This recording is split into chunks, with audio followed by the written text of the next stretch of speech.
দক্ষিণ কামৰূপৰ জোৰকিমলিত এক চাঞ্চল্যকৰ ঘটনা। মাথাউৰিৰ দাঁতিত মুমূৰ্ষ অৱস্থাত উদ্ধাৰ এজন যুৱক।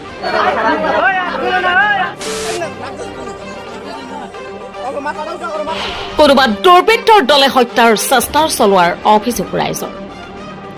দক্ষিণ কামৰূপৰ জোৰকিমলি আৰক্ষী চকীৰ অন্তৰ্গত পুৰাণকুচীয়া প্ৰাথমিক বিদ্যালয়ৰ স্থিত মাথাউৰিৰ দাঁতিত এজন যুৱকক পৰিকল্পিতভাৱে কোনো দুৰ্বৃত্তৰ দলে হত্যা কৰাৰ চেষ্টা চলায়।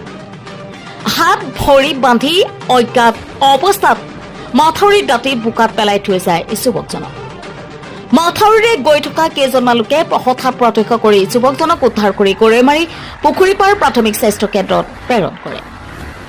জানিব পৰা মতে যুৱকজনৰ নাম আলী আকবৰ হুছেইন, ঘৰ টেকলিপুটা, কমলাপুৰৰ বাসিন্দা হয় আৰু তেওঁৰ বেজৰ সুতি তিনিআলি বজাৰত মোবাইল মেকানিক হিচাপে কৰ্মৰত। যুৱকজনৰ পৰিয়ালে লগতে ৰাইজে দোষীক প্ৰশাসনে কৰায়ত্ব কৰি উচিত শাস্তি দিব বুলি উত্থাপিত কৰিছে।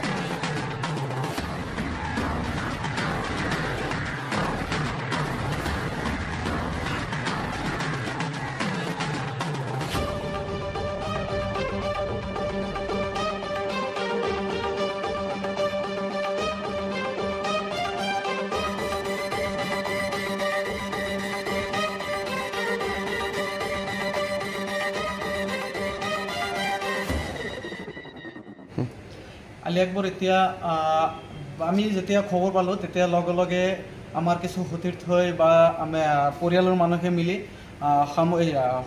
পুখুৰীপাৰ সামূহিক স্বাস্থ্য কেন্দ্ৰত ভৰ্তি কৰা হৈছিলে। তাৰ পৰা বিজয়নগৰ লাইফ ছেভ হস্পিটেলত এতিয়া তেখেত ICUত আছে।